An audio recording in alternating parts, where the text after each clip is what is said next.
Idaho School District decides to get armed. Plus, you may be waiting a while to see how your kids did on their standardized tests. Those are just two stories in tonight's Making the Grade with Idaho Education News reporter Kevin Richard. School is now officially out, but Making the Grade is in session once again. Kevin joining us.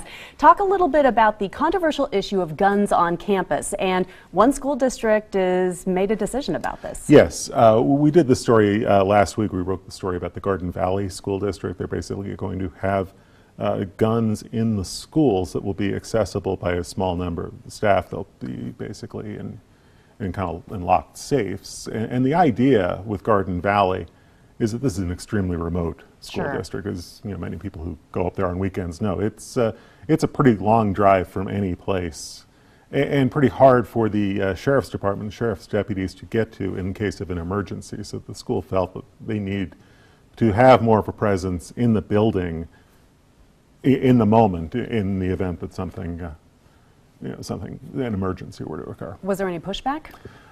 From what we've been able to gather, no. It seems like it's been pretty well received in the community. We'll see. I mean, exactly. It's summer break up there as well too, so this will play out as kids get back in the fall. And we'll check on it then as well. ISAT test results. Some parents don't have their kids' ISAT results. What's going on? And won't for a few weeks. So basically what happened, this is the new test that we've been talking about for months and years. It's the test that's aligned to Common Core.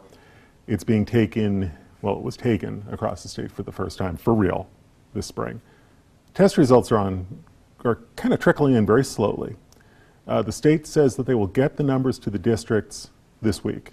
And that means that the districts have 3 weeks to get the numbers to parents. So basically, if you're a parent and you're wondering how your kid did on the ISAT, it may be the end of June before you get those numbers. And why this is important, and why I think the schools are concerned about this, is it's a brand new test. Right. Whenever kids are given a new test, it stands to reason that the scores are going to dip because the students are being graded on a whole different set of criteria. So the schools are trying to figure out, well, how do we get the numbers to parents, and how do we help parents understand what it all means? Even when everybody's already on board. When everybody's gone, right, exactly. Well, we'll see how that one goes as the numbers keep trickling in.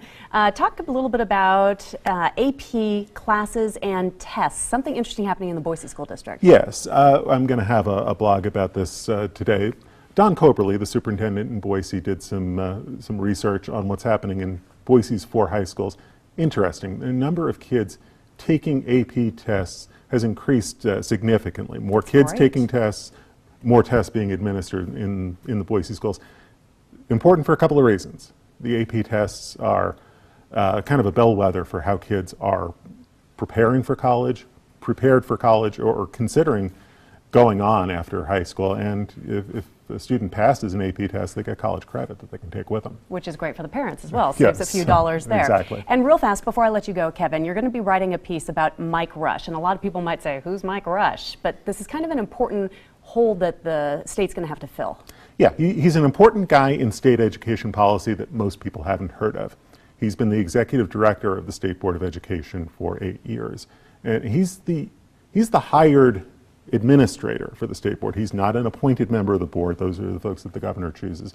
But he's been kind of the point person for kind of making a lot of the policy happen at the state board level. And he's been in the state, and he's been at the state board for years. He's going to a job in South Dakota.